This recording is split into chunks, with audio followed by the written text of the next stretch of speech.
చూద్దాము.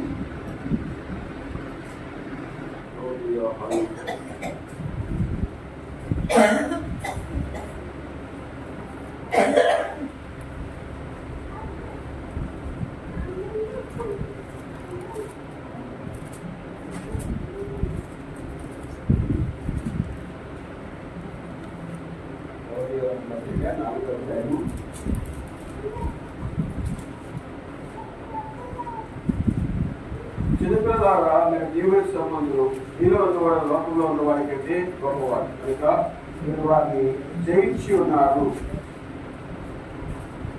అలాగే సామెతలు 3వ అధ్యాయము 5వ వచనం.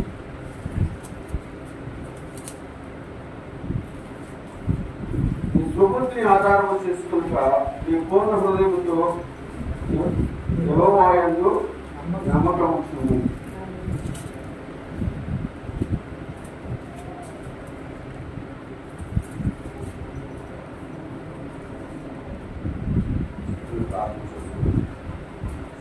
కృపమైన తండ్రి పరిశుద్ధ నామానికి ఆయన సమయంలో మరొకసారి సముద్రం ప్రార్థిస్తున్నాం. సముద్రం నిలబడ్డగా నిలబడుతున్నాం. కానీ మా నీతి, మా జ్ఞానము, మా చదువు, మా భక్తి మాత్రం కాదు. ఆయన పూర్తిగా మరిపరుచుకొని ఈ సమయంలో 2 నుండి ఈ వాక్యం తీసుకుంటూ ప్రతిమోదాన్ని అనువాదించిన కనుక ఈ వాక్యం బయలుపడటం అందరితో మాట్లాడారు. అందరం నేర్చుకునే వారిని బోధించే వారిని బోధించే వారిని వసలే మా బోధిస్తున్నప్పుడు మేము అందరం నేర్చుకునే వారిని సహాయం దయచేసి జ్ఞానం బయలుపడమా దయచేసి పరిశుద్ధాత్మ సన్నిధి అందరినీ ఆవరించినట్టుగా సహాయం దయచేసి మా దర్శకులు మాత్రం చేసిన ప్రార్థించుకుంటున్నాం.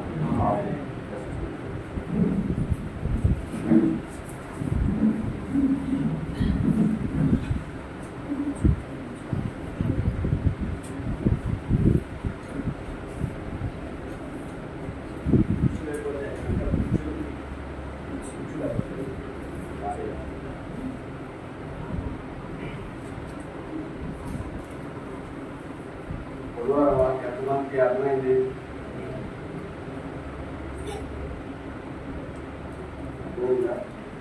అర్థమైందా?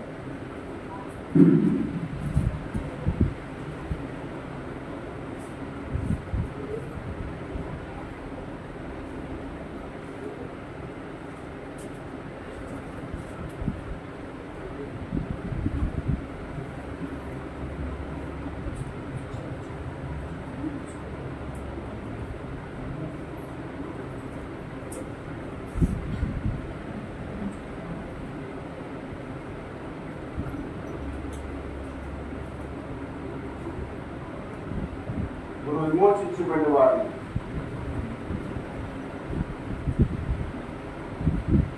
దేవుడు తన స్వరక్తం ఇచ్చి మన ఆయన కొనుక్కున్నాడు. ఆయన మీరు చేయబడ్డారా?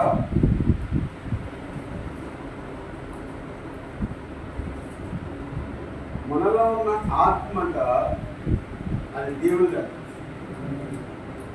ఈ శరీరం మాత్రము మట్టి. మనలో ఉన్న ఆత్మ దేవునికి సంబంధించినది, ఈ శరీరము మట్టికి సంబంధించినది. ఆత్మ అది ఇప్పటికే విమోచించబడింది అంటున్నాడు ఆయన. ఆత్మ విమోచించబడింది.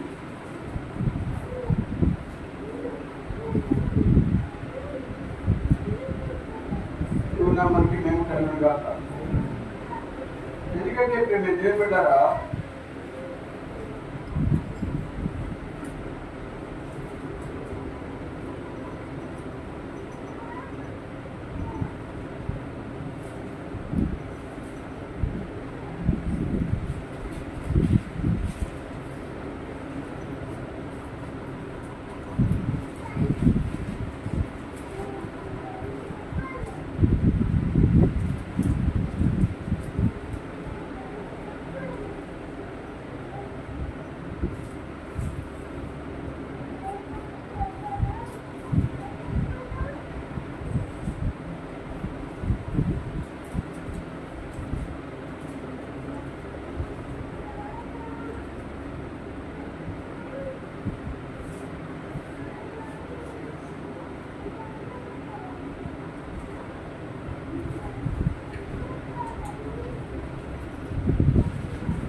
పరలోక పెళ్లి కుమారుడు, భూలోక పెళ్లి కుమారు, భవిష్యత్తు వర్తమానంలో ఆయన మాట మాట్లాడుతున్నాడు. నీ శరీరము మట్టిలో ఒక భాగము, నీ ఆత్మ దేవునిలో ఒక భాగము. దైవ రూపముగా ఈ భూ శరీరమందు మీరు ప్రత్యక్షమైతిరి. శరీరము విమోచించబడవలేదు, ఇప్పుడు ఆత్మ విమోచించబడవలేదు. ఇప్పుడు ఆత్మ విమోచించబడి ఉన్నది. ఎందుకనగా అది పాపములో ఉన్నది కాబట్టి దేవుడు నీతీకరణ, శుద్ధీకరణ, పరిశుద్ధాత్మ బాప్తిస్మము పద్ధతుల ద్వారా వచ్చి నీ ఆత్మను విమోచించును.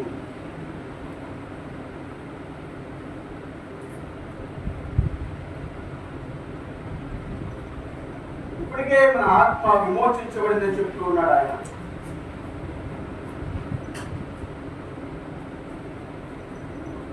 ఎందుకంటే దేవుని బిడ్డలారా, మన శరీరము మట్టిలో ఒక భాగమై ఉన్నది. ఆత్మ అది దేవునిలో భాగమై ఉన్నది. దైవ రూపంలో ఈ భూశరీరం ముందు మీరు ప్రత్యక్షమైతే అంటారు. దైవ స్వరూపముగా ఈ భూశరీరం ముందు మీరు ప్రత్యక్షమైతే. అందుకనే ఈ శరీరము విమోచించబడాలి, ఆత్మ విమోచించబడాలి. ఆత్మ కూడా ఇప్పుడు విమోచించబడింది అంటున్నాడు ఆయన. ఎలాగంటే మేము దేవుడరా, ఆత్మ దేవుడిలో భాగం కనుక ఆయన దాన్ని విమోచించి ఉన్నాడు అంటున్నాడు. నీతీకరణ, శుద్ధీకరణ, పరిశుద్ధాత్మ బాప్తిస్మం ఆత్మ. అలాగే శరీరము కూడా దేవుడరా, శరీరము భూమిలో భాగమైంది కనుక ఈ భూమి విమోచించబడితే శరీరం కూడా విమోచించబడినట్లే. అయితే ఇంకా ఈ భూమి విమోచన పథకం జరిగి ఉన్నదా? నీతీకరణ జరిగింది, శుద్ధీకరణ జరిగింది. పరిశుద్ధాత్మ బాప్తిస్మం భూమికి జరగల. ఇంకా నీతీకరణ ఎలా జరిగిందంటే నోవా కాలంలో నీటి ద్వారా జలప్రళయం ద్వారా భూమిని కడిగాడు. రెండోది యేసుక్రీస్తు కలవరలో రక్తము కార్చినప్పుడు ఆ రక్తము ఆ భూమిని తడిపిందంటే దేవుడు శుద్ధీకరణ. మూడోది పరిశుద్ధాత్మ అగ్ని చేత ఈ భూమిని దహించబడవలసి ఉన్నది. దేవుడు భూమిలో వృక్షములన్నీ కాలిపోతాయి, అవన్నీ లైవ్ అయిపోవాలి. కొత్త భూమి, కొత్త ఆకాశము సృష్టించబడబోతున్నది. అందుకనే మన ఆత్మకి ఏ విధంగా అయితే నీతికరణ, శుద్ధీకరణ, పరిశుద్ధాత్మ బాప్తిస్మం అవసరమై ఉన్నదో అలాగే భూమికి కూడా అవసరమై ఉన్నది. ఎందుకంటే నీ శరీరము భూమిలో ఒక భాగము కనుక. ఏమన్నా మనకి మేము అందుకనే ప్రవక్త దానికి లింక్ చెప్తూ ఉన్నాడు ఆయన. చూడండి ఆయన ఏమంటున్నాడు. పెండ్లి కుమార్తె కొరకు ఆయన చేతులు తిని రూపించాడు. పరిశుద్ధాత్మ యేసు మీదకి దిగి వచ్చాడు. యేసు భూమిలో ఒక భాగమై ఉన్నాడు. ఎందువల్ల దేవుని యొక్క జీవము, దేవుని యొక్క కణము ఒక స్త్రీ గర్భంలో రూపొందించబడింది. అది ఒక పొలము. దేవుని జీవము అందులోనికి వచ్చాడు కనుక ఆయన దేవుని యొక్క సృష్టికి ఆది అయి ఉన్నాడు. కలవరి యొక్క దేవుని రక్తము చిందించబడింది, నేల మీద ఒలిగించబడింది. ఎందుకనగా ఎందుకొరకు? భూమిని విడిపించడం కొరకు. అది నీతిమంతురాలుగా తీర్చబడింది, అది శుద్ధీకరణ పొందింది, ఆయనకు సొత్తైనది. ఇప్పుడు అది అగ్ని బాప్తిస్మం పొందనై ఉన్నది. దేవుడారా, ఈరోజు మనము కూడా నీతీకరణ, శుద్ధీకరణ, పరిశుద్ధాత్మ బాప్తిస్మం లేకుండా మనం దేవుని సుత్తైన వారము కాము. అందుకనే దేవుడ నీతీకరణ మన బాప్తిస్మము వారమస్సు బంధువుల పాపక్షమాపణ నిమిత్తం యేసుక్రీస్తు బాప్తిస్మం పొందడము నీతీకరణ. శుద్ధీకరణ బాప్తిస్మం పొందిన తర్వాత సంఘంలోకి వచ్చి వాక్యం వింటున్నప్పుడు ఆ వాక్యము ద్వారా మనం శుద్ధి చేయబడుతూ ఉన్నాం. దేవుడు వాక్యము చేత మనలో ఉన్న అన్నింటినీ ఏం చేస్తున్నామంటే వాక్యము ద్వారా వాటిని కత్తిరిస్తూ ఉన్నాం. మనలో ఉన్న హెచ్చుతగ్గులన్నింటినీ మన నిజంగా దేవుడు మనలో ఉన్న హెచ్చుతగ్గులన్నింటినీ కట్ చేస్తున్నప్పుడు అదంతా మాత్రం పెరగకుండా మనలో ఉన్న అనేకమైన ఉన్న మన శరీరంలో మన జీవితాల్లో లోకము, అవిశ్వాసము, అపనమ్మకము, పాపము, అసూయలు, ద్వేషాలు, కలహములు, క్రోధములు, మత్సరములు, విభేదాలు, తారతమ్యాలు ఇవన్నీ కూడా చాలా ఉన్నాయి. అయితే దేవుడు వాక్యాన్ని వింటున్నప్పుడు వాటిని నిజంగా పరిశుద్ధాత్మ వాక్యము బోధించబడుతున్నప్పుడు, పరిశుద్ధాత్మ చేత బోధించబడుతున్న వాక్యము నీ హృదయంలో పెంచున్నప్పుడు నీలో ఉన్న మైనస్లను ఏం చేస్తున్నావు? కట్ చేసుకుంటూ ఉన్నావు. నీలో ప్రతిదాన్ని కూడా కట్ చేసుకుంటూ ఉన్నావు. కట్ చేసుకోగా నేను దేనిపెట్టారా నిజంగా నువ్వు వాక్యానికి లోబడుచున్నప్పుడు, వాక్యానికి విధేయత చూపుచున్నప్పుడు, నిజంగా నువ్వు వాక్యానికి విధేయత చూపుచున్నావు, వాక్యానికి లోబడుచున్నావు. గుర్తు ఏమిటంటే మనలో ఉన్నవాటన్నిటిని కట్ చేసుకుంటున్నావు. దేవుడు వాక్యం ఇలా సెలవిస్తుంది కనుక ఇవి నాలో ఎంత మాత్రం కూడా నివాసంలో చేయడానికి వీలు లేదు కానీ అని వెయిట్ చేస్తున్నా ఉంటారు. నీలో ఉన్న వాటిని కట్ చేస్తూ ఉన్నావు. నిజంగా అదే మీరు దేవుడారా నువ్వు దేవుడి వాక్యానికి విధేయత చూపుతున్నావు అర్థము, దేవుడి వాక్యానికి లోబడుచున్నావు అర్థం. అదే ఎప్పుడైతే దేవుడి వాక్యాన్ని స్వీకరించి వాటిని నీలో ఉన్న ప్రతి బలహీనతని కట్ చేసుకుంటున్నప్పుడు, సరి చేసుకుంటున్నప్పుడు నిజంగా పరిశుద్ధాత్మ ఎంతగానో సంతోషిస్తూ ఉంటాడు. ఎందుకంటే పరిశుద్ధాత్మ ఎందుకు సంతోషిస్తూ ఉంటాడంటే దేవుడు వాక్యం నీ జీవితంలో నెరవేర్పు జరుగుతున్నప్పుడు, దేవుడు వాక్యం నీ జీవితంలో కార్యసిద్ధి కలుగుతున్నప్పుడు, దేవుడు వాక్యం నీ జీవితంలో రూపాంతరపరచబడుతున్నప్పుడు నిజంగా పాత జీవితాన్ని నిజంగా అధిగమించి ఒక నూతన జీవితాన్ని ప్రారంభించడానికి నువ్వు అడుగు వేస్తున్నప్పుడు పరిశుద్ధాత్ముడు ఎంతగానో సంతోషిస్తూ ఉన్నాడు. నిజంగా దేవుడు అలాగా కట్ చేసుకోగా నిజంగా ఒక రోజు పరిశుద్ధాత్మకి నువ్వు నిలయమై ఉంటావు. పరిశుద్ధాత్ముడు నీలోనికి వచ్చి ఆయన స్వేచ్ఛగా జీవించడానికి ఆయన ఇష్టపడుతూ ఉంటాడు. నిజంగా ఎప్పుడైతే పరిశుద్ధాత్ముడి ఆత్మలోనికి వచ్చి ఉన్నాడు నిజంగా విమోచించబడిన వారిని, నిజంగా విమోచించబడిన జీవితాలను జీవిస్తూ ఉన్నావు. అయితే ఎంత మాత్రము ఈ లోకంలో జీవించినప్పుడు అప్పటికీ కూడా ఈ లోక సంబంధ జీవితాన్ని, ఈ లోక సంబంధ పోకని, ఈ లోక సంబంధ ఆలోచనలు జీవించుంటాన్ని పరిశుద్ధాత్మ ఎక్కడి నుంచి వచ్చిందో ఆ లోక సంబంధమైన జీవితాన్ని, ఆ లోక సంబంధమైన ఆలోచనని, ఆ లోక సంబంధమైన తలంపులని, ఆ లోక సంబంధ ఊహల్ని, ఆ లోక సంబంధమైన కార్యాలను కలిగి ఈ లోకంలో జీవిస్తూ ఉంటావు. దేవుని నామానికి దేవుడారా నీ యాటిట్యూడ్ మారుతుంది అంటే, నీ విధానము మారుతూ ఉందంటే నేను పరిశుద్ధాత్మ నివాసం చేస్తున్నాను అర్థం. పరిశుద్ధాత్మ నివాసం చేయాలి అంటే నీలో ఉన్న ఇవన్నీ కూడా వాక్యము ద్వారా కట్ చేసుకోవాలి. వాక్యము ద్వారా కట్ చేసుకుంటూ ఉన్నప్పుడు నీలో ఉన్న మురికిని, అపవిత్రతని, మరి ఇవన్నింటినీ కట్ చేసుకుంటున్నప్పుడు దేవుడే దేవుడు నీలో మురికంతా పోతున్నప్పుడు వాక్యం ద్వారా ఉదకి స్థానం చేత కడగబడుచున్నప్పుడు ఎఫెసీ రాసిన పత్రిక 5వ అధ్యాయం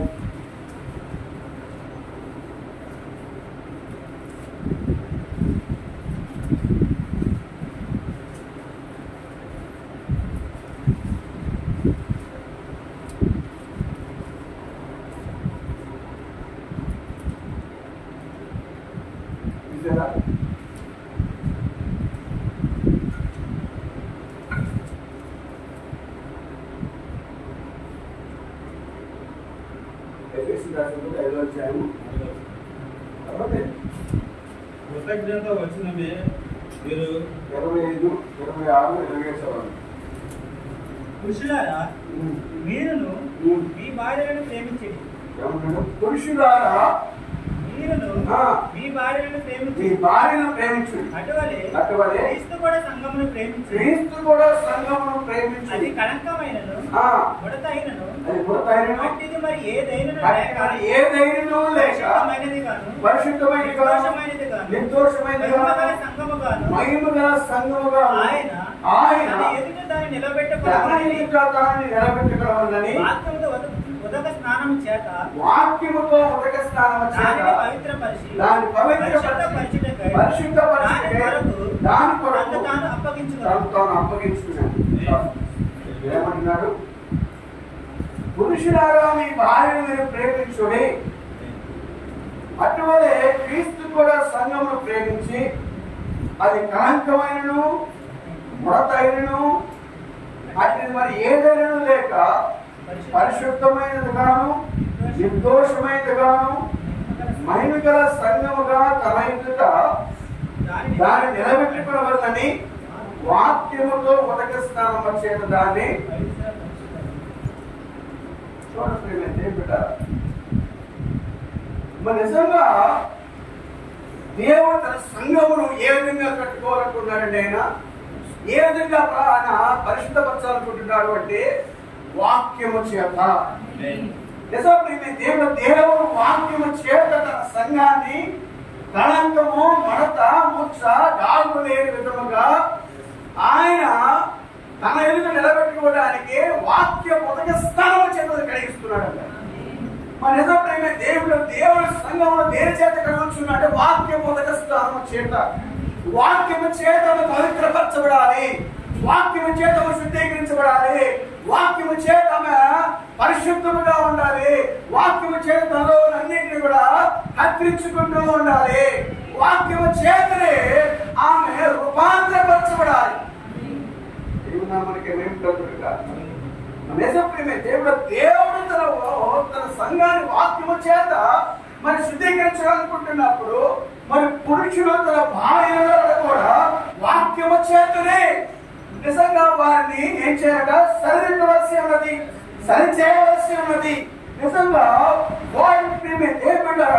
మన నిజంగా వారు దేంతో సరిచేయమంటున్నాడు? వాక్యము చేత, వాక్య ఉదక స్నానము చేత వారిని మనం సరిచేయవలసిన వారమై ఉన్నాం.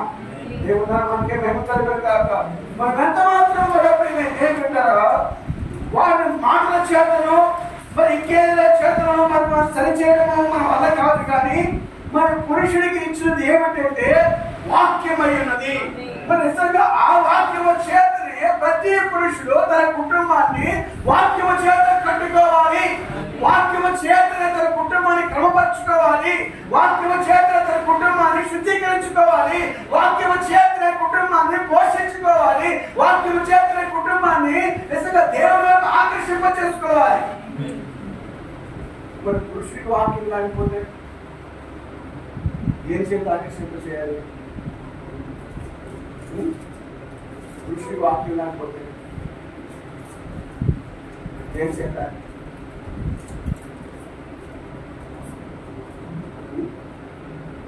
పురుషుడికి వాక్యం లేకపోతే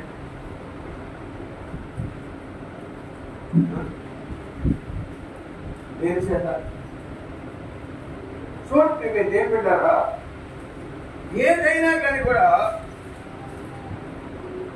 మన కుటుంబాన్ని కట్టుకునే దేవుడు వాక్యము చేత మాత్రమే.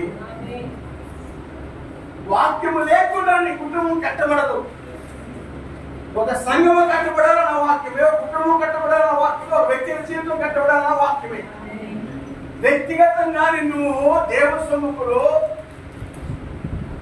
సమర్పించుకున్నప్పుడు వాక్యానికి ఆ వాక్యం నిన్ను కట్టుచున్నది. కేవలం వాక్యమే నిన్ను కట్టేదై ఉన్నది.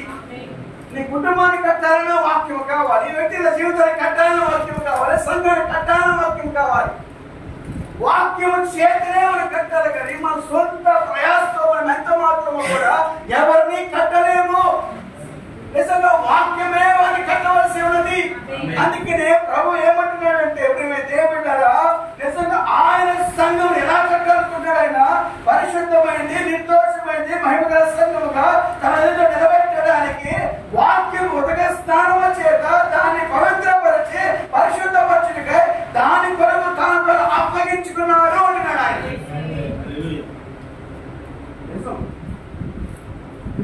తను అప్పగించుకోవాలి. ఎవరైనా కానీ కూడా నీ జీవితం కట్టబడాలి అంటే నిన్ను అప్పగించుకోవాలి. ఒక వ్యక్తిగత జీవితం కట్టబడాలి అంటే నిన్ను అప్పగించుకోవాలి. ఒక కుటుంబము కట్టబడాలంటే కుటుంబం తను అప్పగించుకోవాలి. ఒక సంఘము కట్టబడాలంటే సంఘం తను అప్పగించుకోవాల్సి ఉన్నది. ఎవరికి అంటే దేవుడురా, దేవుడు వాక్యానికి నిన్ను అప్పగించుకోవాలి. ఎందుకంటే దేవుడు వాక్యం కంటే ఈ లోకంలో గొప్పది ఏమీ లేదు. నిజంగా దేవుడు వాక్యమే స్థిరపరిచేది, బలపరిచేది, ఆశీర్వదించేది, పరిపూర్ణులకి పరిపక్వతలోకి తీసుకొచ్చేది దేవుడు వాక్యం తప్ప మరొకటి ఏమీ లేదు. దేవుడు వాక్యమే. ఎందుకంటే నీ కుటుంబంలో నీ బిడ్డలైనా, నీ కుటుంబం అయినా, నీ భార్య అయినా, భర్త అయినా, అన్నదమ్ములైనా, అక్కజల్లైనా ఎవరైనా కట్టబడాలంటే దేవుడు వాక్యము చేతనే. ఆ వాక్యము నీలో లేకుండా వాక్యము చేత ఎంత మాత్రం ఎవరు కట్టబడలేరు. వాక్యానికి నువ్వు ప్రాధాన్యత ఇవ్వాలి. వాక్యానికి నువ్వు అప్పగించుకోవాలి. దేవుడు మనకి ప్రభుత్వం మాట చెప్తారు. దేవుడు కదా దానిని గురించి చెప్తున్నాను. నిన్న కుటుంబ ప్రాంతంలో చదువుతుంటే ఆ మాట వచ్చింది. దానియేలంట తాను వెలగా చెల్లించుకున్నాడు. దేనికి అంటే మరణం వచ్చిన స్నేహితులైన, ఆప్తులైన, బంధువులైన ఎవరైనా కానీ కూడా వారిని వెలగా చెల్లించారు. ఏదైనా వెలగా చెల్లించవలసి వస్తే దేవుడి కోసం దాన్ని వెలగా చెల్లించాలి అంటున్నాడు. ఎందుకంటే దేవుడు నేను ఎప్పుడు చెప్తూ ఉంటాను, పరిశుద్ధాత్మ ద్వారా జన్మించిన ఏ వ్యక్తి అయినా సరే రాజీ పడదు. రాజీ పడే తత్వంలో ఉండదు. అది 100 అయినా 100 అయినా 106 అయినా సరే అది రాజీ పడదు. నిజంగా ఆత్మమూలంగా తిరిగి జన్మించిన ఏ వ్యక్తి అయినా సరే రాజీ పడే తత్వంలో ఉండదు. ఎంత మాత్రం వెనక్కి తిరిగి వెళ్ళలేదు. నిజంగా ఆత్మమూలంగా తిరిగి జన్మించిన వ్యక్తి చెప్పుచున్న వ్యక్తి కాదండి. నేను ఆత్మమూలంగా తిరిగి జన్మించాను చెప్పుకునే వ్యక్తి కాదు. అతను పడిపోతాడు, నిలుస్తాడు, కూర్చుంటాడు, పడుకుంటాడు, వెళ్ళి చేస్తాడు. కానీ నిజంగా ఆత్మమూలంగా తిరిగి జన్మించిన వ్యక్తిలో రాజీ పడదు. అది ఎంత వాక్యానికి ఎంత వ్యతిరేకమైనా సరే, వాక్యానికి ఎంత కఠినమైనా సరే దాన్ని నెరవేర్చకమాను. అందుకనే దేవుడు దానియేలు ఆయన ఎప్పుడూ ప్రార్థిస్తూ ఉంటాడు. రోజుకు 3 దినాలు ప్రార్థిస్తూ ఉంటాడు. అయితే ఆ ప్రార్థన చేస్తున్న సమయంలో ఆయన మీద పన్నాగం పన్ని, ఆయన మీద కుట్ర పన్ని మరి నిజంగా అతన్ని హతమార్చడానికి నిజంగా అక్కడ వాడు ప్రయత్నించినప్పుడు మరి రాజు దగ్గర ఒక శాస్త్రాన్ని జారీ చేస్తున్నారు. రాజు దగ్గర శాస్త్రాన్ని జారీ చేసినప్పుడు మరి నిజంగా మన దేవుని ఆరాధించిన తర్వాత ఏ దేవుడిని ఆరాధించాలి అనే శాస్త్రాన్ని తీసుకొచ్చినప్పుడు మేము ఇదే బిడ్డారా దానియేలంట నిజంగా రాజు శాస్త్రాన్ని కూడా ధిక్కరించాడు. ఎందుకంటే తాను నమ్మిన దాని కోసము ఎంత వెల చెల్లించవలసి వచ్చినా ఆఖరి తన మరణమైనా సరే తను ఏదైతే నమ్మి ఉన్నాడో, నేను నమ్మింది నిజం, నా దేవుడు నిజం, నా దేవుడు నమ్మకం లేనివాడు అని నమ్మి దానికోసం ఎంత వెల చెల్లించవలసి వచ్చినా అతను చెల్లించడానికి సిద్ధపడ్డాడు. చూడండి, ఆ రాజు దగ్గర శాస్త్రం మన దేవుణ్ణి ఆరాధించిన తర్వాత ఏ దేవుడినన్నా మీరు ఆరాధన చేసుకోవచ్చు. మొదటిగా మన దేవుణ్ణి ఆరాధన చేయాలి అన్న నియమాన్ని తీసుకొచ్చినప్పుడు దానియేలు కంట ఆ నియమానికి వ్యతిరేకించాడు. నిజంగా ఆ దేశ ప్రజలందరూ కూడా దేవుని శాసనాన్ని అంగీకరించారు. దానియేలు ఒక్కడే ఆ శాసనం ధిక్కరించాడు. ఇంకా వాళ్ళకి తెలియడం కోసం అంట తలుపులన్నీ తెరిచాడు. తలుపులన్నీ తెరిచి, కిటికీలన్నీ తెరిచి ఆయన అందరికి కనిపించే విధంగా ప్రార్థన చేస్తాడు. రాజు శాస్త్రం ఏంటంట? సింహాల బోన్లు వేయటానికైనా సిద్ధపడ్డ రాజు దానికి సిద్ధపడ్డాడు. ఎందుకంటే తాను నమ్మిన దానికోసం, ఏదైతే తను నమ్మి ఉన్నాడో ఆ నమ్మి దానికోసం అంట వ్యతిరేకంగా మారడానికి ఇష్టపడలేదంట. దాని హృదయము వెనకాలేదంట. మీరు చనిపోయినా బాధలేదు, ఇంకా సింహావత్వంలో చనిపోయిన బాధలేదు, కానీ నా దేవునికి వ్యతిరేకమైన ఒక్కడికి వచ్చి నా దేవునికి వ్యతిరేకమైన కార్యం చేయటానికి నేను తలపెట్టిన ఆ రోజు నా ప్రాణం పోయినట్లే అనుకున్నాడు. దాని ఎంత గొప్ప తీర్మానం సంస్కృతి నిజంగా ఇది ఒక బోధ కాదండి, ఇదొక బోధ కాదు, ఒక మంత్రం కాదు, ఒక శక్తులు కాదు. దానియేలు తీసుకున్న తీర్మానం అది ఏంటంటే లోపల జన్యువది, పరిశుద్ధాత్మ ద్వారా జన్మించిన వ్యక్తి. నిజంగా ఆ జన్యులో అన్నమైనా సరే వెనకాడవాడు ఇంత కఠినమైన పరిస్థితి ఎదురొచ్చినా కానీ కూడా. అందుకే దానియేలు దానికోసం ఎంత వెల చెల్లించవలసి వచ్చినా నేను చెల్లించడానికి సిద్ధంగానే ఉన్నాను, కానీ దేవుడు నా దేవుడు కాని దేవుడిని నేను ఆరాధించలేను, నా దేవుడు కాని దాన్ని ఇతర మాత్రం సేవించలేదు. ఈ వాక్యం కాదు, ఈ వాక్యము కాని దానికోసం నేను నిలబడలేదు. నా దేవుడు ఏదైతే నా ప్రవక్తలు బోధించాడో ఆ వాక్యమే నాకు తుది, అదే నాకు ఫైనల్. ఇంకొక దాన్ని మాట్లాడలేను, ఇంకొక దాన్ని చేయలేను అని నిజంగా దానియేలు అంతగా నిలబడ్డాడంటే ప్రేమ దేవుడు. అందుకనే ప్రవక్త అంటున్నాడు, ప్రేమ దేవుడు ఈ చివరి కాలంలో కూడా మరి అటువంటి ఒక జనము రాబోతున్నారు అంటున్నాడు ఆయన. అటువంటి గొప్ప పరీక్ష రాబోతున్నది. ఎత్తబడ్డానికి ముందుగా వధువు మీదకి ఒత్తిడి రాబోతున్నది, ఎత్తబడ్డానికి ముందుగా వధువు మీదకి శ్రమ రాబోతున్నది. ఎటువంటి శ్రమ అంటే వాక్యము పరీక్ష రాబోతున్నది. నిజంగా దేవుడు నీవు నమ్మిన దాని కోసము నిజంగా ఏదైతే నువ్వు ప్రారంభంలో నువ్వు విశ్వసించి ఉన్నావో, నిజంగా ఈ చివరిగా వచ్చే వాడికి దాని మీద అంతే నమ్మిక ఉంచి ఉన్నావా లేదా అనేది దేవుడు ఆ పరీక్షలో తేల్చిపోతున్నాడు. నువ్వు ప్రారంభంలో ఏ విశ్వాసంతో అయితే నీవు అడుగుపెట్టి ఉన్నావో అదే విశ్వాసం ఇప్పుడు చివరి వరకు నీకు ఉందా అని నిరూపించిపోతుంది ఆ పరీక్షలో. అది ఫైనల్ పరీక్ష అంటున్నాడు ఆయన. ఈ ఫైనల్ పరీక్షలో నిజంగా ఎవరు వాక్యం కోసం నిలబడే వాళ్ళు ఉన్నారా, ఎవరు వాక్యం కోసం నిలబడే వాళ్ళు ఉన్నారా, ఎవరు తప్పిపోతారా, ఎవరు పడిపోతారా, ఎవరు వెనక్కి సారిపోతారా అనేది ఈ ఫైనల్ పరీక్ష తెలిసిస్తాయి. చూడండి మీ దేవుడు ఎంత భయంకరమైన కార్యం రాబోతుందో. ఎందుకంటే మీ దేవుడారా ఎఫెసీయుల రాసిన పత్రిక 2వ అధ్యాయంలో చూడండి,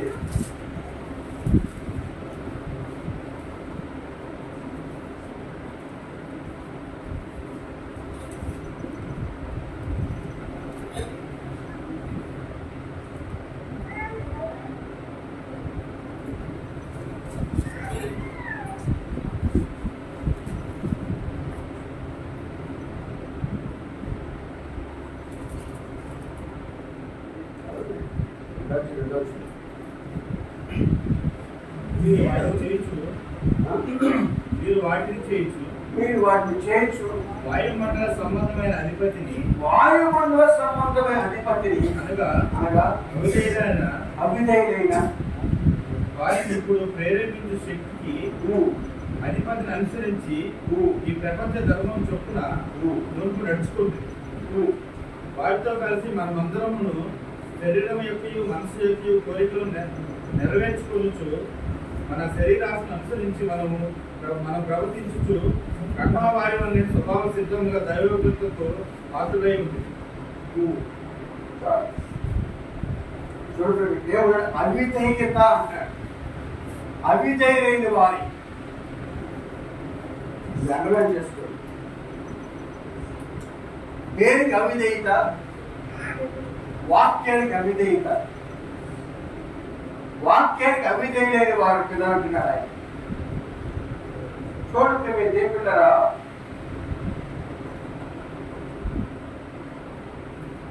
ఈ దుష్టపు యుగపు దేవత అని వర్తమానంలో ఆయన చెప్తూ ఉన్నాడు.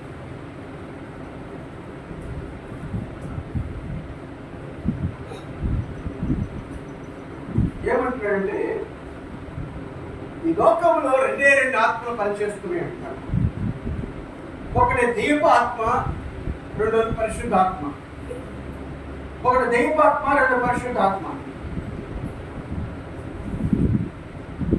ఒకటి పరిశుద్ధాత్మ, రెండోది మోసం చేయు ఆత్మ, మోసం చేయు దెయ్యపు ఆత్మ అంటున్నాడు ఆయన.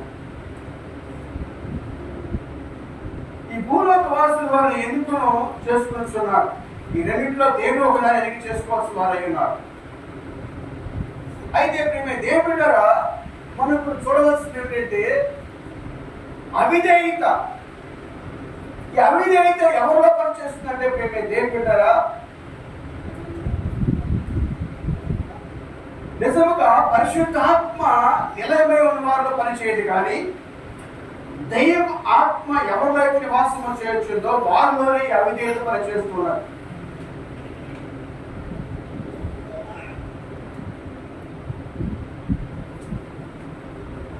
ఎందుకంటే మేము దేవుడారా దేవుని ఆత్మ దేవుని యొక్క పరిపూర్ణ వ్యక్తిత్వంలోనికి ఎదుగుతూ ఉన్నది. నేను మనం జీవించున్న యుగంలో ఈ గడియ వర్తమానము పరిశుద్ధ ఆత్మ బయలుపరుచు ఉన్నది. చూడండి చక్కగా వినండి. దేవుని ఆత్మ దేవుని యొక్క పరిపూర్ణ వ్యక్తిత్వంలోనికి ఎదుగుతూ ఉన్నది. నేను మనం జీవించున్న ఈ యుగంలో ఈ గడియ వర్తమానము పరిశుద్ధ ఆత్మ బయలుపరుచుతున్నది. ఈ గడియ వర్తమానం ఏం బయలుపరుచుతుంది? పరిశుద్ధాత్మ బయలుపరుచుతుంది. నిజంగా ఏం బయలుపరుచుతుంది అంటే నాశనం నుండి దేవుని నమ్మిన వారిని పిలిచినట్లుగా పరిశుద్ధాత్మ చేయించున్నది.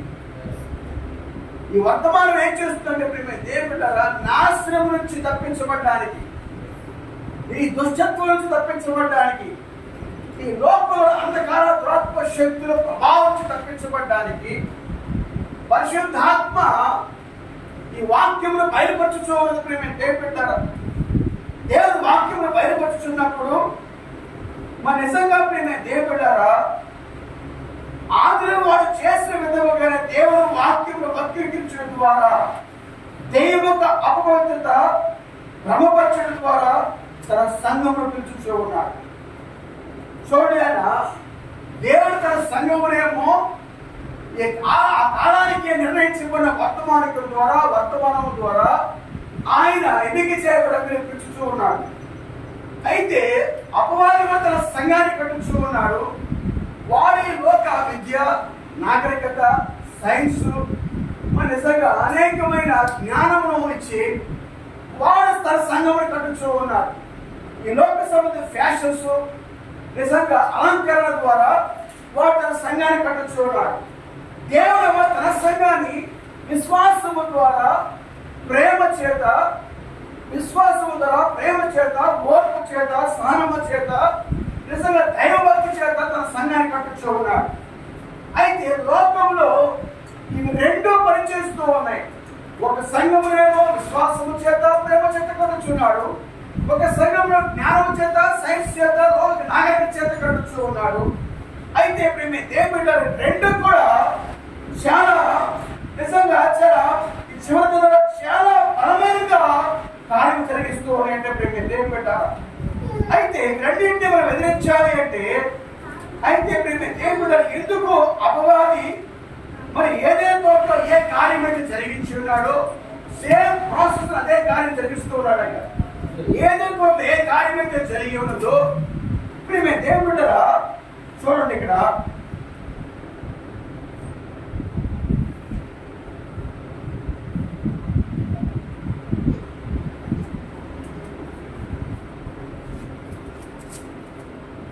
అవ్వంటున్నాడు. ప్రేమ దేవుడు ప్రవక్తను అవ్వని ఆమె దేవుడు వాక్యాన్ని నమ్మను అని ఆమె చెప్పలేదంట.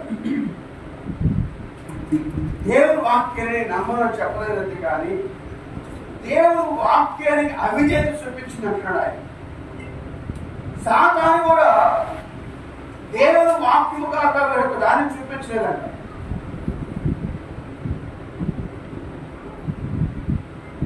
దేవుడు వాక్యాన్ని కాక వేరొక దాన్ని వాడు చూపించలేదు.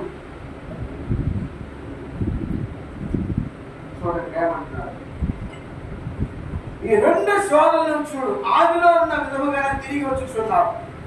మరొకకు నిజముగా భ్రమపరచు ఆత్మ హవ్వను ఎన్నడూ ఇష్టపూర్వకంగా నేను దేవుడిని నమ్మను అని చెప్పలేదు. ఆమెకు తప్పును నమ్మినది, ఆమెకు తప్పు నమ్మింది. సాతాను ఎన్నడూ బయటికి వచ్చి అది దేవుని మాట కాదు అని చెప్పలేదు. అది దానికి వాడు సొంత అనువాదము జత చేసినాడు. అది చేయవద్దని దేవుడు స్పష్టంగా చెప్పాడు. ఇదేమి చేయును? జనులు బలవకు మోసం ద్వారా అబద్ధము నమ్మేదాన్ని నశించుకోతూ ఉన్నారు. నిజం మీ దేవుడారా, అప్పుడు వాడు ఏ విధంగా మోసగించాడు? విన్నారా? చదివారా? అప్పుడు ఏ విధంగా మోసగించాడు? ఏ విధంగా మోసగించాడు? అప్పుడే సాతాను ఏ విధంగా మోసగించాడు?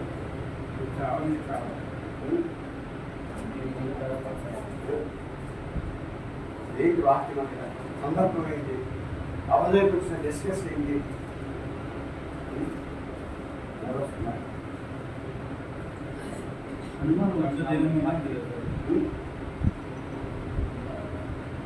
కూడా చేయాల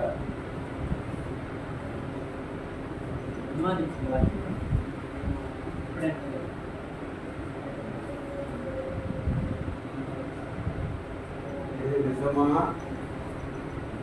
ఏమో ఆలోచిస్తున్నామా? ఏం ఆలోచిస్తుంది? అబ్బా ఏం ధ్యానిస్తుంది? దేవుని వాక్యాన్ని ధ్యానిస్తున్నాను. దీని మందులు ఇచ్చేకాల్సి వస్తాయి. తోట కొండన్నింటిలో తినొచ్చు, కానీ ఈ తోట మధ్యలో ఉన్న చెట్టు కొన్ని తినవద్దు అని చెప్పినప్పుడు ఆమె ఆ మాటను ధ్యానిస్తున్నప్పుడు అప్పుడు అడేవాడి నిజమా?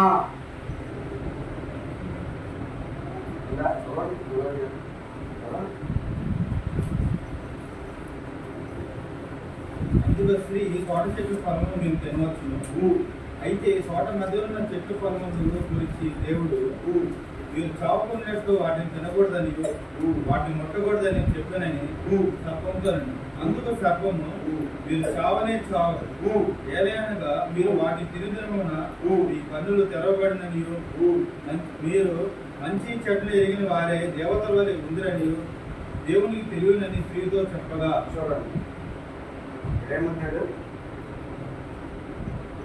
ఎలా అవుతారంట? దేవతల వలె. చూడు మీరు దేవుడారా ట్రై చేసేట మోసం చేశారట. నిజం మీరు దేవుడారా మోసం చేశాడు అంటున్నాడు అక్కడ. చూడండి ఈ మోసం అనేది ప్రేమ దేవుడారా ఎలా జరుగుతుంది అంటే ప్రేమ దేవుడారా ఎవరో జరుగుతుంది ఈ మోసము? ఎవరో జరుగుతుంది ఈ మోసము? 2వ దశలోనికి రాసిన పత్రిక 2వ అధ్యాయంలో చూడండి సార్.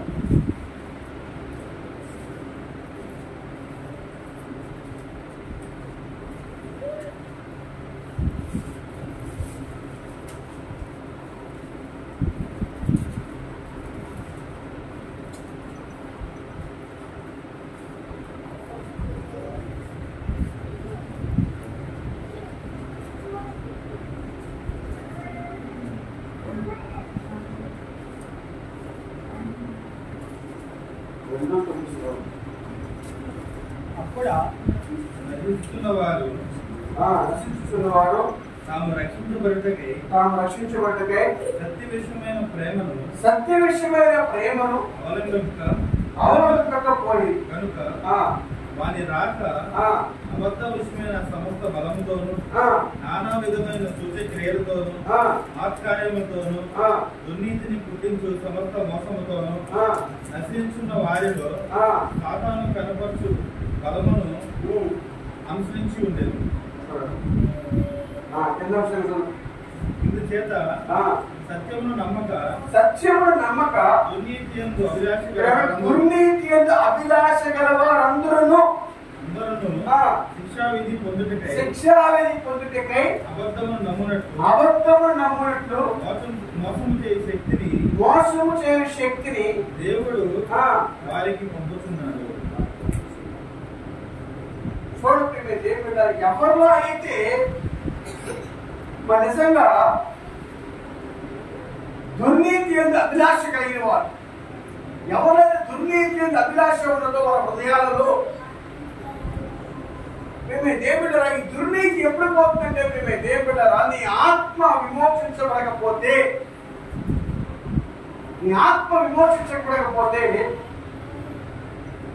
పరిశుద్ధాత్మ చేత తిరిగి జన్మించకపోతే ఈ దుర్నీతి అభిలాష నీలో ఎక్కువ అవుతుంది.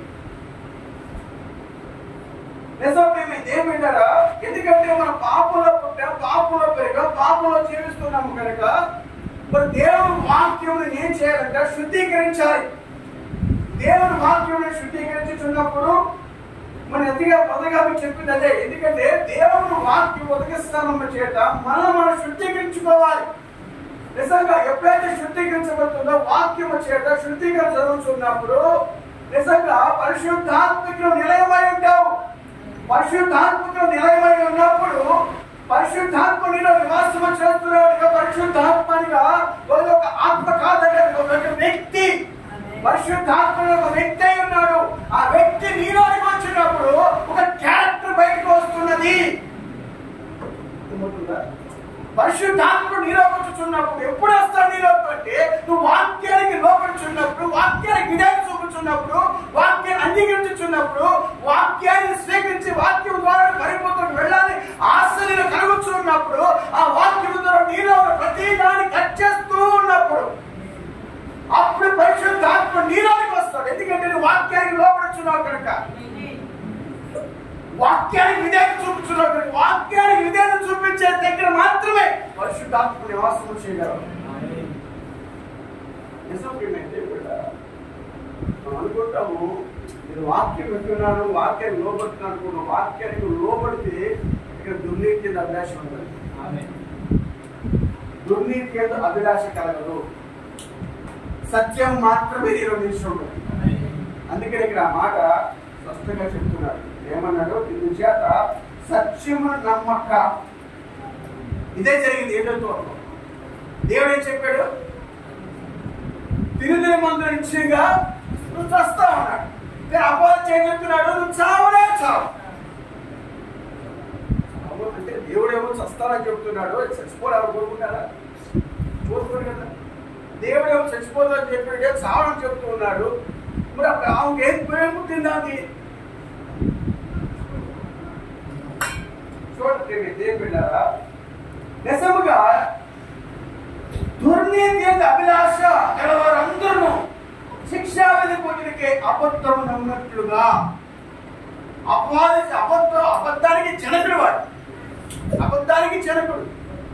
అయితే అబద్ధము నమ్మునట్లుగా వాడు చేయగలరు. ప్రతిదీ కూడా సత్యమును కూడా వర్గీకరించగలడు వాడు, సత్యాన్ని వర్గీకరించగలడు. అయితే దేవుడు ఈ చివరి కాలంలో కూడా ఇదే కార్యము జరగబోతుంది అంటున్నాడు. ఈ గొప్ప పరీక్ష కాలం రాబోతుంది. ఏదైతే ఏ పరీక్ష అయితే వచ్చినప్పుడు అవ్వ ఫెయిల్ అయిపోయిందో మరి నిజముగా దేవుడు ఈ చివరి కాలంలో కూడా అదే ఫెయిల్ అయిపోయే కాలం రాబోతుంది, సమయం రాబోతుంది. ఎందుకంటే దేవుడు అందుకనే పరిశుద్ధాత్మ లేకుండా ఏది సత్యమో, ఏది నిజమో, ఏది అబద్ధమో కనుగొనలేవు. ఎందుకంటే చూడండి ఇక్కడ 1 యోహాను పత్రిక 3వ అధ్యాయము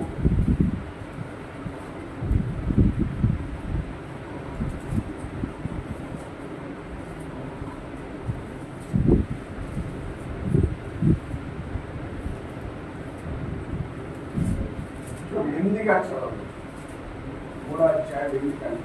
అపవాది మొదటి నుండి పాపం చేస్తున్నాడు కనుక, అపవాది మొదటి నుంచి పాపము చేస్తున్నాడు కనుక పాపం చేయవాడు అపవాది సంబంధి. అపవాది యొక్క క్రియలను లయపరచుటకే దేవుని కుమారుడు ప్రత్యక్షమాయెను.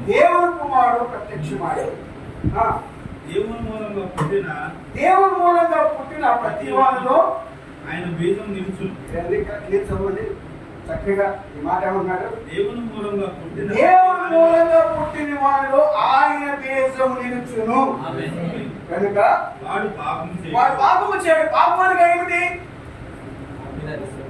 ఇదే ఉందిగా పైన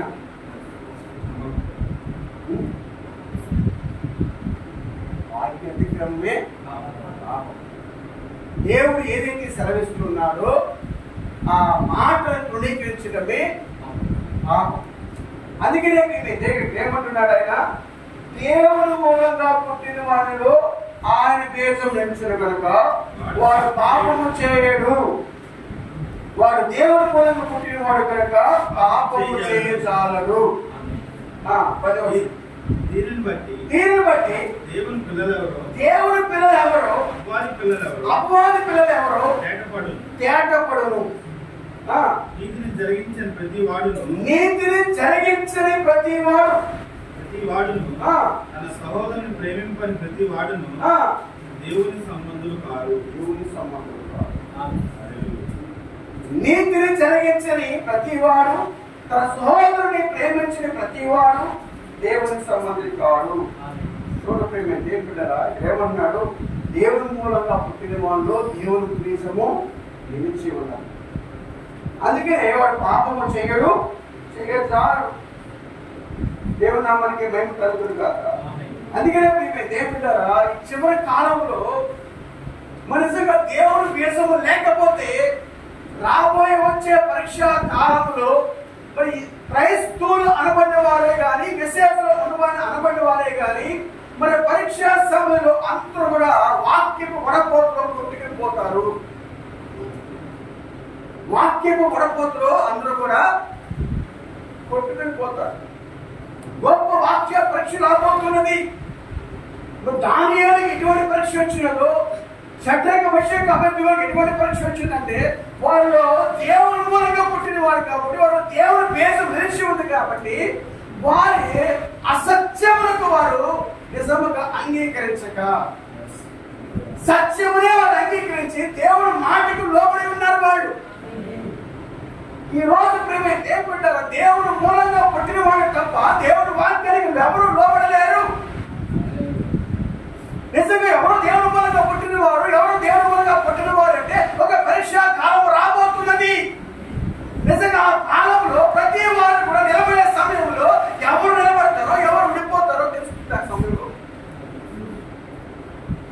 అందుకనే అబ్రహాము కూడా దేవుడు పరీక్షించుకుంటూ వచ్చాడు.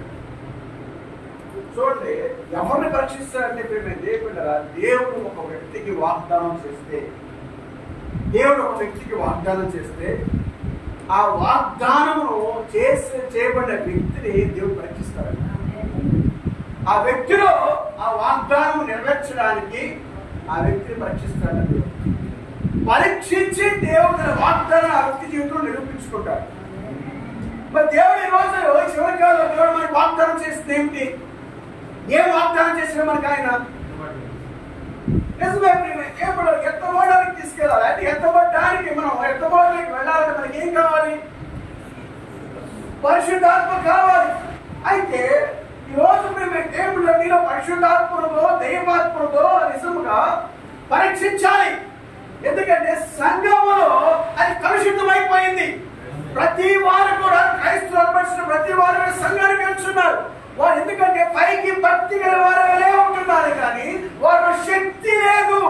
అయితే భక్తి గల వారిని చెప్పుకొచ్చిన ప్రతి వారిలో కూడా శక్తి లేదు కనుక ఆ శక్తిని ప్రదర్శించే కాలం ఒక రోజు రాబోతున్నది.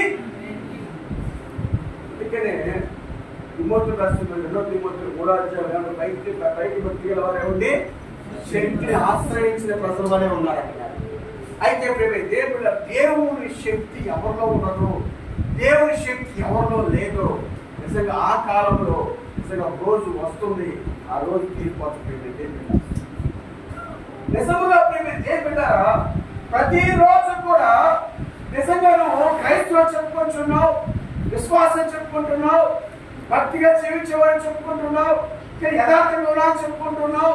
కానీ ఇవన్నీ కూడా మన సహోదరికి కనపరుచుకోవచ్చేమో కానీ నీలో కనబడింది మాత్రం దేవుడు చూస్తూ ఉన్నాడు. ఆయన మన నిజంగా కనిపించే ప్రతిదీ కూడా బాబు భౌతిక అందరూ కనపడుతున్నాయి కానీ నీలో ఏదైతే లేదో అది ఆయనకు మాత్రమే తెలుసు.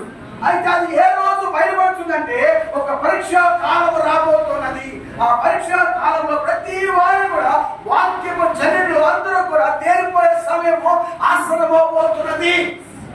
అందుకని ఆ సమయం రాకమునిపే నిజంగా దేవుని బీజాన్ని మీరు కలిగి ఉండాలి. నిజంగా దేవుని బీజము లేకుండా ఆ పరీక్ష కాలంలో ఎవరు నిలబడలేరు. ఎందుకంటే ఈ లోకంలో మేము చెప్పుకుంటారా ప్రతి వ్యక్తిని కూడా ప్రభుత్వ మాట చెప్తున్నాడు.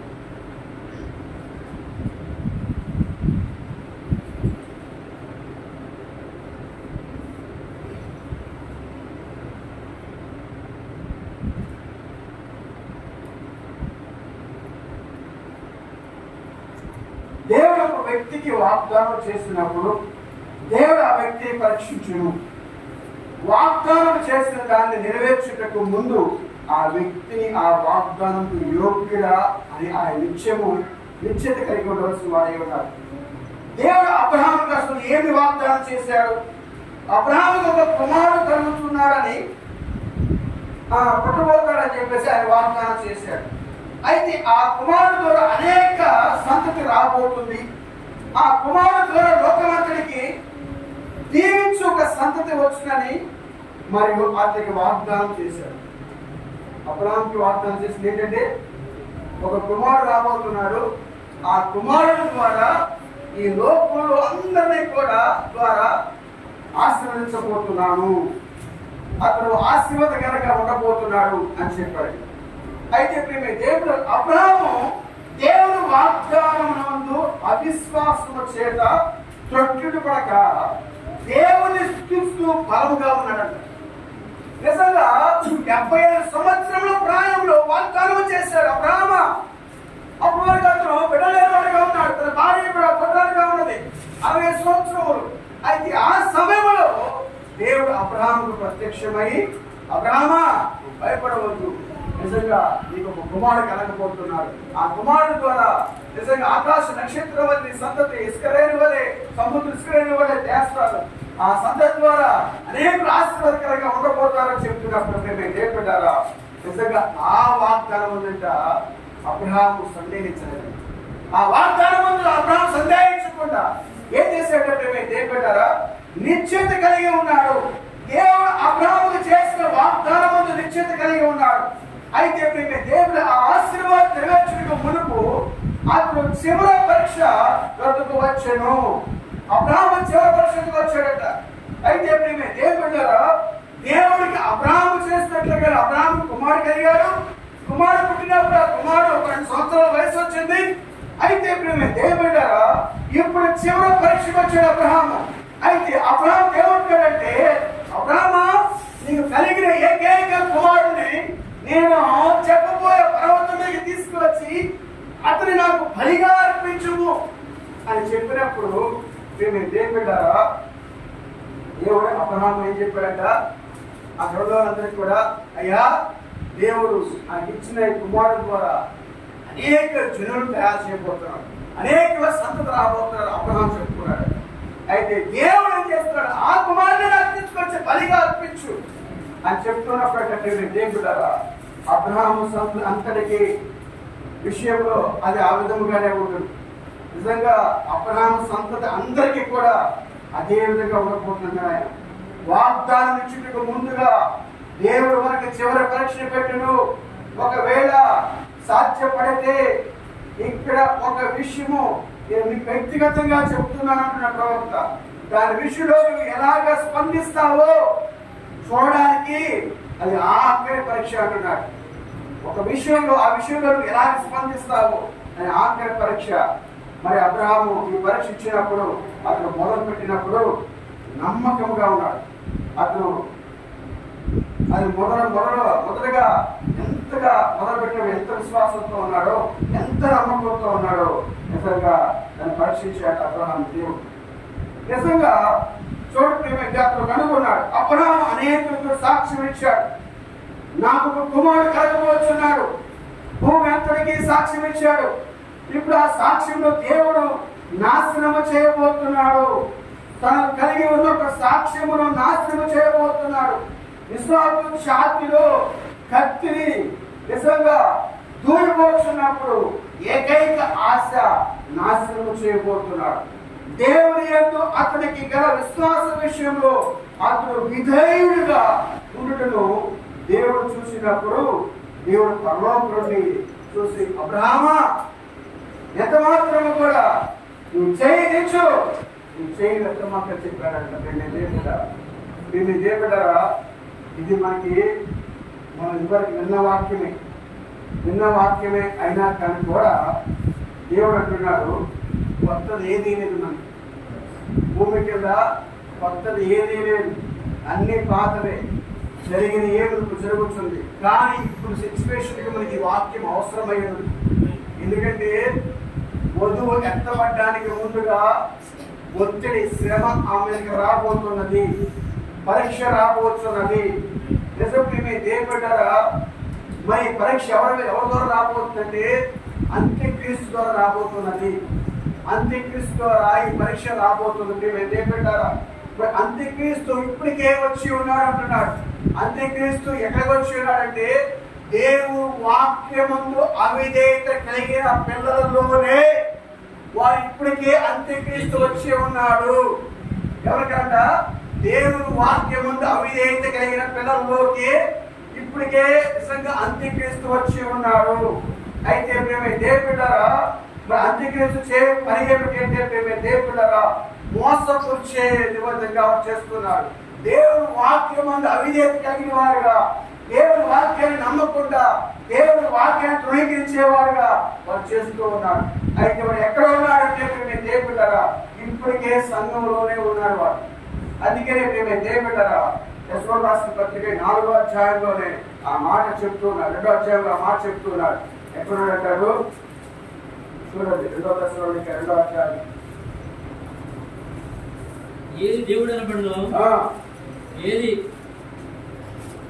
పూజింపబడును, దాని అంతటిని ఎదిరించు, దానికి అంతటికి పైగా వాడు తను తానే హెచ్చించుకొనచ్చు, తాను దేవుడిని తను కనపరుచుకొనచ్చు, దేవుని ఆలయంలో కూర్చున్నాను కనుక ఏ విధముగానైనను ఎవడనో మిమ్మల్ని మోసపరచనీయుడి.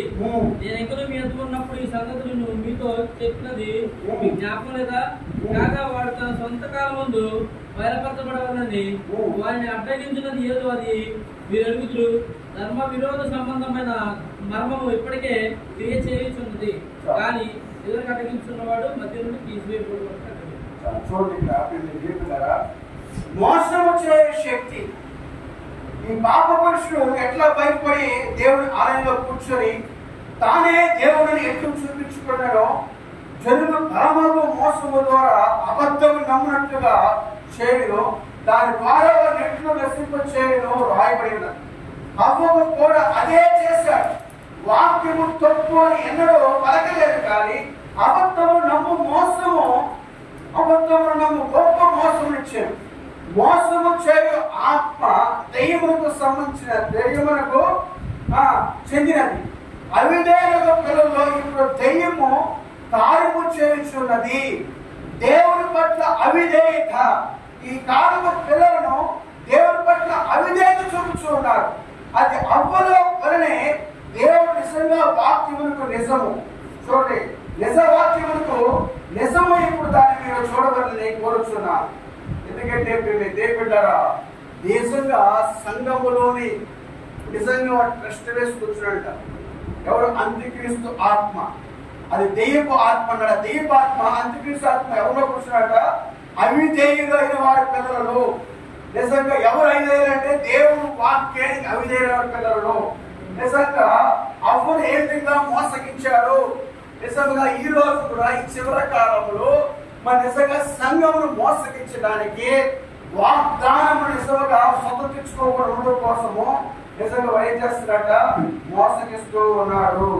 అందుకని దేవుడు అవిధేయ పిల్లల్లో క్రీస్తు విరోధి ఆరంభమైనచో, క్రీస్తు విరోధి వ్యక్తిగా తయారైనప్పుడు ఎట్లు ఉండవు, అది ఎంత మోసకరంగా ఉండను. ఒక చిన్న బిడ్డ కంటే ఒక పెద్ద వ్యక్తి లోపలికి ఎంత శక్తివంతమైన మోసం వచ్చినా కదా, అవిధేయులకు పిల్లలు మోసపరచు ఆత్మ పనిచేయొచ్చుదని నిజంగా చెప్పాను. వాక్యములకు అవిధేయత గమనించండి. ఇప్పుడు అవిధేయత పిల్లల గురించి కొద్దిగా మాట్లాడుతున్నాం. ఏ వ్యక్తి యొక్క ఆధీనను ఆ వ్యక్తి యొక్క ఉత్తాపమును చూడాలంటున్నాడు ఆయన.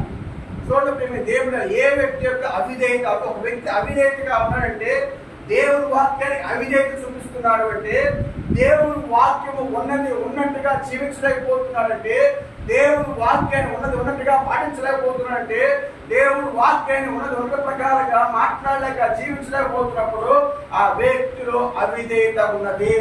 అయితే ఆ వ్యక్తిలో ఎలాగ మనం గుర్తించాలి అంటే అది ప్రవక్త దేవుడుగా వాడి తండ్రి తండ్రి తండ్రి తండ్రి అంటే వాడి ఆ వ్యక్తి యొక్క తండ్రి ఆ తండ్రి ఆ తండ్రి ఆ తండ్రి అంటే ముత్తాతను కూడా చూడమంటున్నాడు.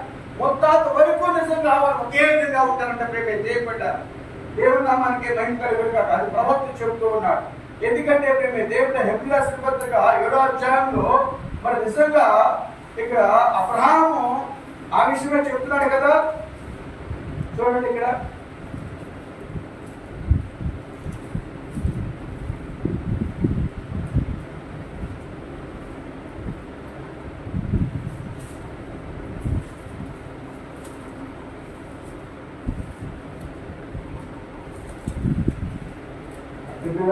అధ్యాయము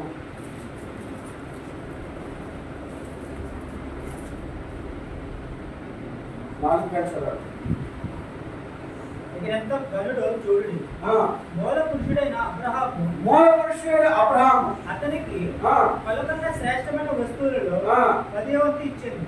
మరియు లేవి కుమారుల నుండి యాజకత్వము పొందువారు తమ సహోదరులు అబ్రహాము గర్భవాసము నుండి పుట్టినను ధర్మశాస్త్రము చెప్పున వారి యొక్క అనగా ప్రజల యొక్క 10వ వంతును పుచ్చుకొనుటకు ఆజ్ఞ పొంది ఉన్నారు గాని ప్రజల యొక్క 10వ వంతును పుచ్చుకొనుటకు ఆజ్ఞ పొంది ఉన్నారు గాని వారితో సంబంధించిన వంశావళి లేని వాడే మెల్కీసెదెకు అబ్రహాము యొక్క 10వ వంతు పుచ్చుకొని వాగ్దానము పొందిన వారిని ఆశీర్వదించాడు. తక్కువవాడు ఎక్కువ వారి చేత ఆశీర్వదింపబడిన మాట కేవలం నిరక్షేపమై ఉన్నది. మరియు లేవి క్రమము చూడగా చావులకు లోనైన వారు 10వ వంతులను పుచ్చుకొనుచున్నారు. అయితే ఈ క్రమము చూడగా జీవించుచున్నాడని సాక్ష్యం పొందిన వాడు పుచ్చుకొనుచున్నాడు. అంతేకాక ఒక విధమున చెప్పిన ఎడల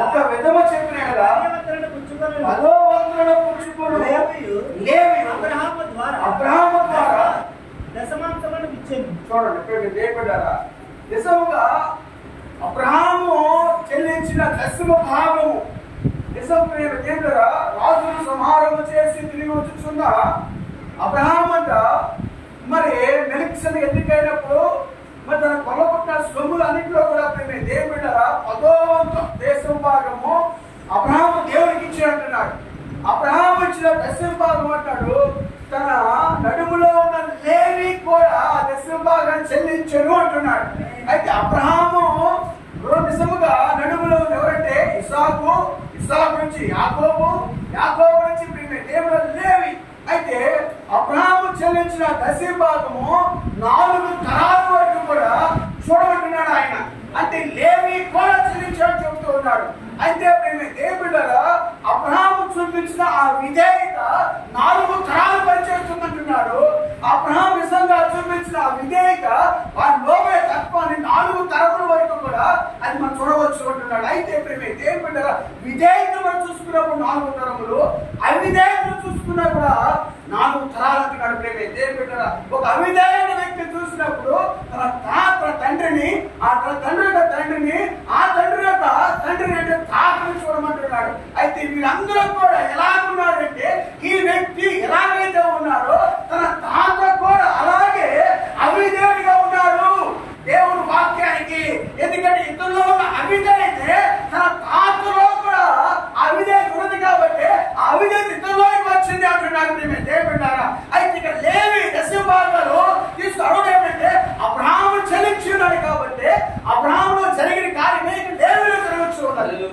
దేవునామానికి భయం కలుగును గాక. అందుకని ప్రవక్త ఏమన్నట్టే దేవుడారా, పరిశుద్ధాత్మ చేతులు జన్మించినప్పుడు అయితే పరిశుద్ధాత్మ చేతులు జన్మించి నువ్వు క్రైస్తువులు అయినప్పుడు అంటున్నాడు ఏమన్నాడంటే నువ్వు క్రీస్తులో ఉన్నామంటున్నాడు. ఆయన కలవరలో మరణించినప్పుడు నిజంగా ఆయన కలవరలో మరణించినప్పుడు ఆయనలోనే ఉన్నావు. ఆయన సమానం చేయబడినప్పుడు ఆయనలో ఉన్నావు. ఆయన తిరిగి లేచినప్పుడు ఆయనలో ఉన్నావు అంటున్నాడు. అంటే ఇక్కడ నువ్వు పరిశుద్ధాత్మ పొందుకున్నప్పుడు నువ్వు ఇప్పుడు వాడివి కాదు. నిజంగా నిజంగా ఆయన ఆనందం ఎక్కడిదంటే ఆదిలో చూడమంటున్నాడు ఆయన. నిజంగా యేసుక్రీస్తు లోకానికి రాకమునిపే నిజంగా నువ్వు ఎక్కడ ఉన్నావంటే నువ్వు పరిశుద్ధాత్మ పొందుకున్న నువ్వు ఆదిలో అంటే ఈ సూర్యుడు చంద్రుడు నక్షత్రములు ఈ భూమి ఆకాశం లేకమునిపే ఆయన ఒంటరిగా ఉన్న సమయంలో తనకు తాను ఆత్మరూపంలో ఉన్నవాడు ఉన్నాడే ఆయనలోనే ఉన్నావు. కాబట్టి ఈ రోజు పరిశుద్ధాత్మ చేత నువ్వు జన్మించావు అంటాడు ఆయన.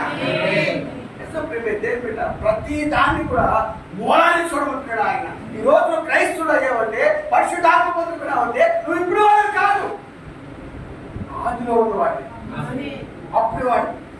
అయితే ఈ రోజు అవిధేయత చూపుతున్నావంటే నీ తాత తాత తాత ఏం చేశారు అన్నమాట, వారు అవిధేయతే ఇది పనిచేస్తాం.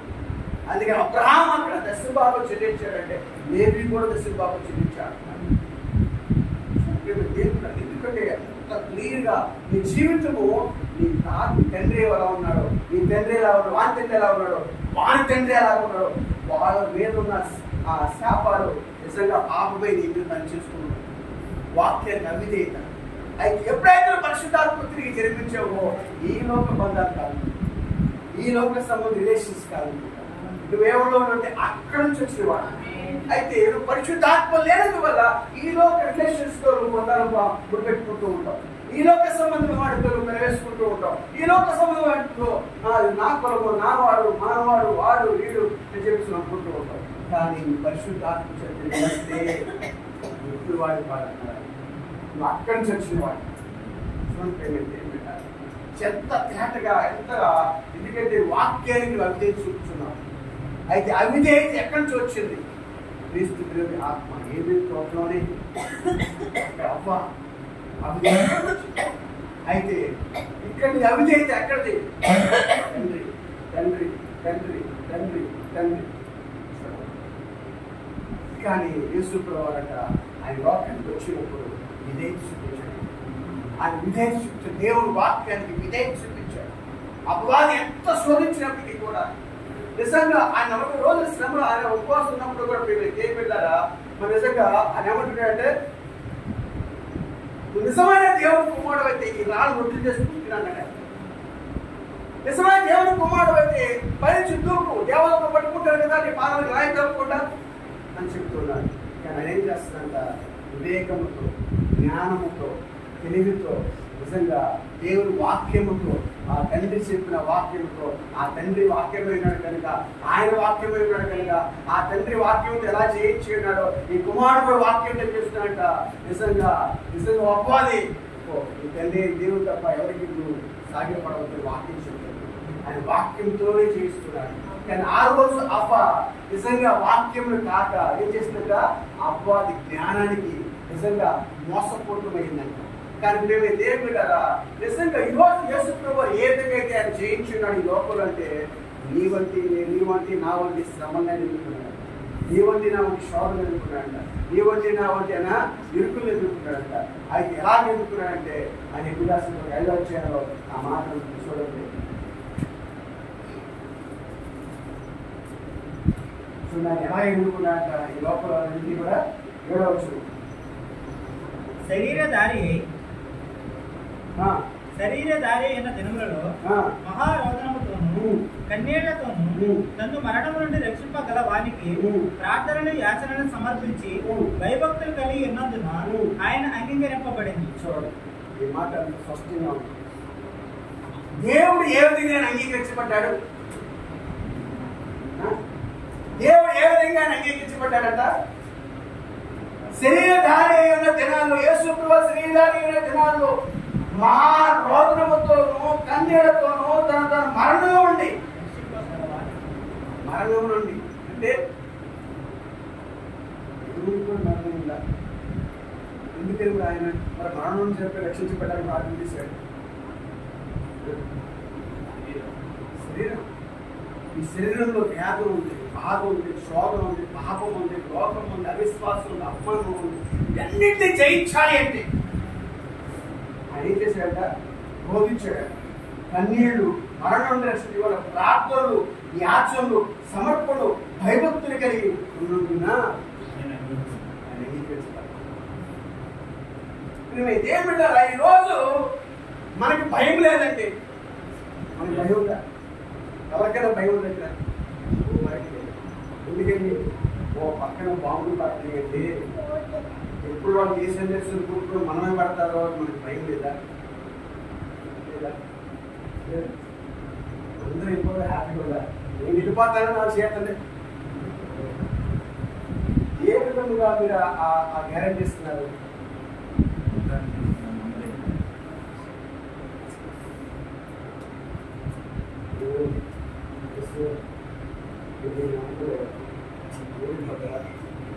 ఎవరు ఉన్నాయి ఇక్కడ? నమ్మకలేదా? మీ భక్తి జీవితం మీకు నమ్మకలేదా?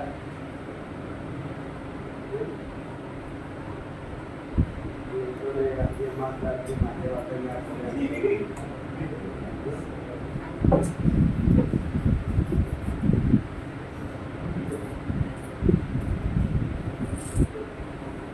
భయం ఉందా? భయం ఉంది, వెళ్ళిపోతానన్నా వాళ్ళు చేతండి. నాకు భయం లేదు, వెళ్ళిపోతానన్నా వాళ్ళు చేతండి. నేను తర్వాత మీకు వచ్చినట్టు చూస్తారు. నాకు భయం లేదండి, వెళ్ళిపోతాను, నాకు గ్యారంటీ టికెట్ నాకు చేస్తాను. ప్రశ్నించుకున్న ఆత్మను ఆత్మీయంగా ప్రార్థన చేస్తున్నారా? ఒక్క ఆత్మను దేవుడి కొరకు రక్షించాలని తాపత్రయం ఉందా? మీరు ఒక్కరిని రక్షించారా? ఒక్కరినన్నా ఒక్కరికైనా శుభార్త చెబుతున్నారా? చెప్పిన వారి గురించి ప్రార్థన చేస్తున్నారా? గురువారం ఆరాధన అంటే లేదండి, శనివారం ఫాస్టింగ్ అంటే లేదండి. నా ఇంట్లో మాత్రం చేసుకుంటారండి, ఒక గంట అది మాత్రం వెళ్ళిపోతారండి. ఎంతమంది ప్రార్థనా జీవితం చెప్తున్నారు కుటుంబాలు? ఎంతమంది ప్రార్థనా జీవితం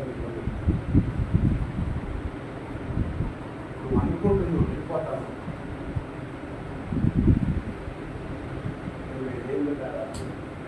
అనుకుంటున్నారు వెళ్ళిపోతానని.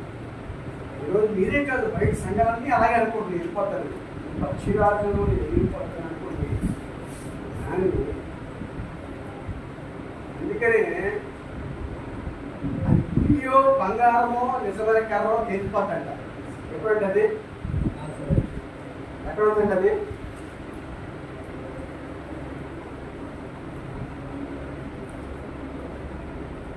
ఏం చేయాలండి?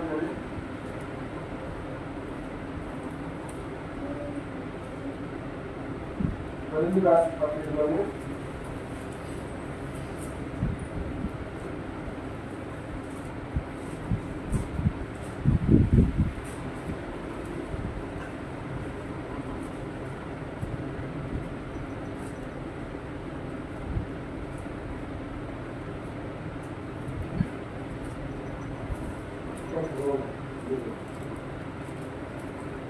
వారి పని అక్కడ తెలియపరచబడుతుంది.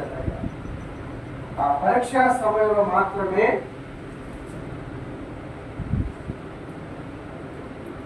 అది తెలియపరచబడుతుంది. చూడండి, 1 కొరింథీయులు 3వ అధ్యాయము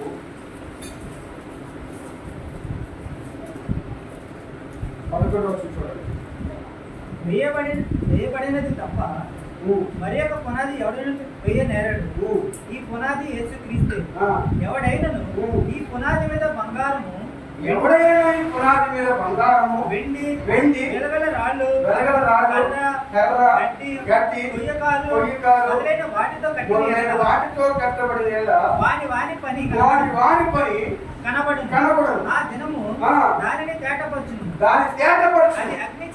అది అగ్ని చేత బయలుపరచబడును, పరీక్షించబడదు. అగ్ని చేత పరీక్షించబడదు. నువ్వు పొయ్యి కాదో బంగారమో రెండో ఎత్తడో తెలియపరచబడాలంటే పరీక్ష కాలం రావాలి. అందుకే నేను ఇందాక నుంచి పరీక్ష వస్తుంది. ఆ సమయంలో ఏమిటా ఆ పరీక్ష వచ్చినప్పుడు నువ్వు ఆత్మ కలిగిన వాడువా ఆత్మ లేని వాడువా ఆ రోజున మనకి బయలుపరచబడుతుంది. ఎందుకంటే ఈ రోజు మనము మోసపరుచుకుంటున్నాం, మనం అందరం ఆత్మ కలిగిన వారమని. ఆత్మ కలిగి ఉంటే మేము దేవుడారా దేవుడు ప్రతి ఆజ్ఞను తూచా తప్పకుండా పాటిస్తాము.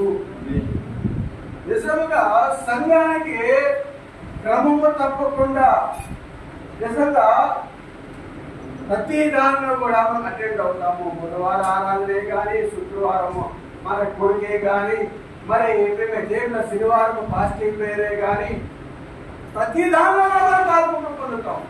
ఎందుకంటే పరిశుద్ధాత్మ దేవుడు వాక్యము చేతనే అది ప్రేరేపించబడుతూ ఉంటుంది కనుక నిజమైన ఆత్మ ఎప్పుడూ కూడా మేము దేవుడు పెట్టారా అనుకుంటాం. విశ్వాసాన్ని పిచ్చిపరచాలని చెప్పట్లేదు, కానీ మంచిదే విశ్వాసం ఉండము వెళ్ళిపోవడం అనేది. కానీ మీ భక్తి జీవితాన్ని పరిశీలన చేసుకోండి. నిజంగా నేను ఎంతవరకు భక్తి చేయగలుగుతున్నాను, ఎంతవరకు నేను ప్రార్థనా జీవితం కలిగి ఉన్నాను, ఎంతవరకు దేవుని ఆరాధిస్తున్నాను, ఎంతవరకు దేవుని సేవిస్తున్నాను, ఎంతవరకు దేవుడిని మయపరుస్తున్నాను, దేవుని సంతోషపరుస్తున్నాను, దేవుని ఆనందపరిచే ప్రసంగా నేను ఉన్నానా లేదా అని మనం పరిశీలన చేసుకోవాలి. నిజమైన దేవుళ్ళ శ్రేదారైన దినాల్లో ఆయనకే ప్రార్థనలో, యాచనలో, కన్నీరు, రోదన ఆయనకుంటే మరి ఈరోజు ఒక పాపిగా పుట్టిన మనకి ఇంకెంత ఉండాలండి, పరలోకానికి వెళ్ళాలండి. దేవుడు కుమారుడు పుట్టిన ఆయనే అంతగా ప్రార్థన చేస్తే మరి మరణంలో తప్పించబడ్డానికి, రక్షించబడ్డానికి ఆయనే అంతగా ప్రార్థన చేస్తే ఈరోజు మరణం నుండి తప్పించబడ్డానికి మనం అంతగా ప్రార్థన చేయాలండి.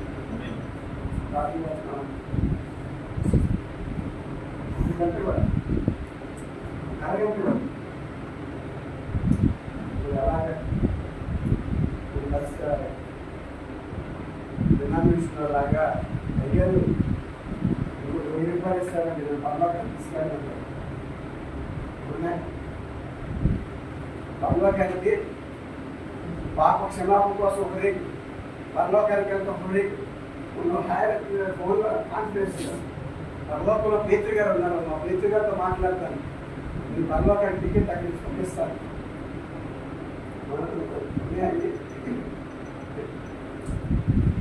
సంఘ శాఖలో లాగా, ఆశయంలో లాగా ప్రతిదానికి ఒక రేటు ఉంటుంది. నువ్వు బాప్తిసం పొందాలంటే ఒక రేటు, నీ పాప క్షమాపణ ఒక రేటు, నీ తగ్గుదలకు ఒక రేటు, పర్వకాలకు వెళ్ళాలి ఒక రేటు. ఇలా ఇవ్వండి. పార్టీ గారు నిజంగా నువ్వు వచ్చేంత అప్పుడే దేవస్థానంలో ప్రార్థించుకోకపోతే కూడా ఎవరేం చేయలేదు. ఏ పాస్ట్ పర్లోకి తీసుకెళ్ళాడు, ఏ పాస్ట్ ఎవరు కూడా రక్షించలేడు, పాపాలు క్షమించలేడు. ఈ పాప క్షమాపణ ప్రభు యేసుక్రీస్తు ద్వారా మాత్రమే జరుగుతుంది. ఈ పరలోకం ఆయన ద్వారానే జరుగుతుంది, ప్రభు ద్వారా. కానీ నీతి క్రియలు బట్టి కాదు, నీ భక్తి క్రియలు బట్టి కాదు, నీ మంచి కార్యాలను బట్టి కాదు. ఆయన ప్రభు ఉంటేనే పరలోక రాజ్యానికి వెళ్తాం. ఆమె దర్శనం చేసుకోండి. చివరి దినాల్లో ఉన్నాం. సాధ్యమైనంత వరకు అందరినీ ప్రేమించండి, అందరితో సైతంగా ఉండండి, సమాధానంగా ఉండండి, ప్రేమ చూపించండి, ఒకరినొకరు హెచ్చరించుకోండి, ఒకరినొకరు పురుగొట్టుకోండి, ప్రార్థనలో ఏకీపించండి. ప్రార్థనలో ముందుగా మనం ఏం చేస్తామంటే నేను కూర్చొని బిర్యానీ పార్టీకి వెళ్ళామా,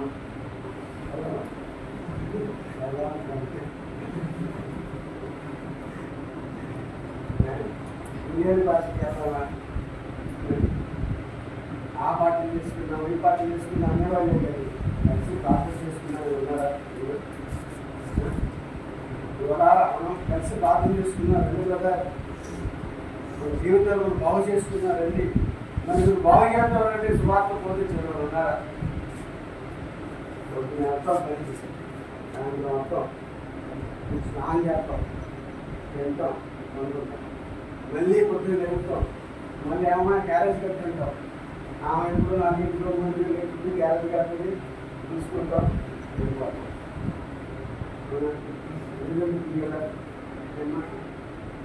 కుటుంబాలు ప్రార్థన ఉందా? కుటుంబ ప్రార్థన ఉందా? ఎందుకు కుటుంబ ప్రార్థన అంటే ఎందుకు మన వ్యక్తిగత ప్రార్థన? సహవాసం ఎందుకండి? భోజనాలు తింటారు వస్తున్నాను 2 రాష్ట్ర పత్రికలో ఉంది ఆ మాట. సహవాసము భోజన కార్యక్రమంలో ప్రాధాన్యత చూడండి ఒకసారి. సమోక్షంగా చూస్తున్నాను కానీ చాలా దగ్గరలో ఉన్నామండి. ఎప్పుడు జరుగుతుందో తెలియదు కానీ ప్రార్థన పూర్వకంగా ఉండండి.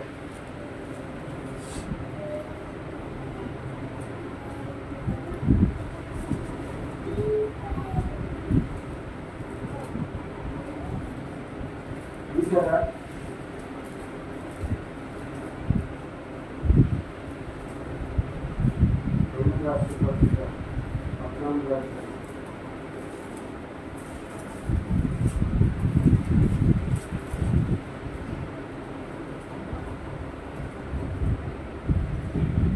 దేవుని రాజ్యం భోజనమును పానమును కాదు కానీ నీతియు సమాధానమును పరిశుద్ధాత్మ ఆనందమునై ఉన్నది.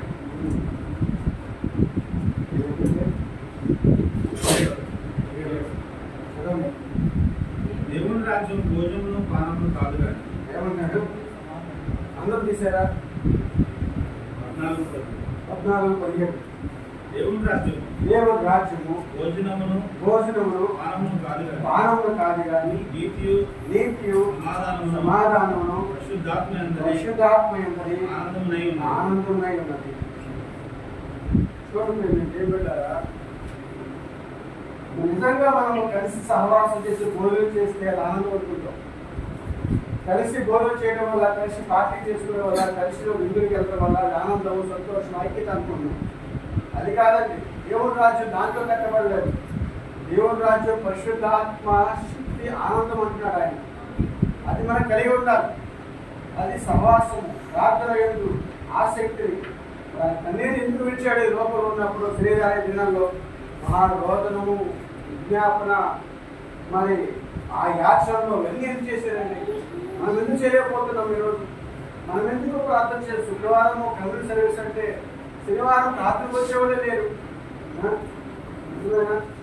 శుక్రవారము, ఆదివారము కమ్యూనిటీ సర్వీస్ అంటే శనివారం ప్రార్థన వచ్చేవాళ్ళు ద్వారా మా పనులు దేవుడి కంటే ఎక్కువగా దానికి ఎక్కువ ఇంపార్టెన్స్ ఇవ్వాల్సింది పోయి దీనికి ఎక్కువ ఇంపార్టెన్స్ ఇస్తున్నాము. కానీ ఒక దినము మనం నిజంగా దేవుడికి ఆరాధించగలుగుతున్నాము. అర్థం చేసుకొని ప్రార్థన చేసుకొని దేవుడు ఎవరు తీసుకెళ్ళలేరు. మీ వ్యక్తిగత జీవితం మీరు ప్రార్థన చేయండి. ఎక్కువగా దేవసంలో గడపండి. సమయం చాలా దగ్గరగా ఉంది. ఏ సమయం ఎక్కడ జరుగుతుందో తెలియదు కనుక ప్రతి వారు కూడా ప్రార్థనాపూర్వకంగా ఉంది. ఆమేన్.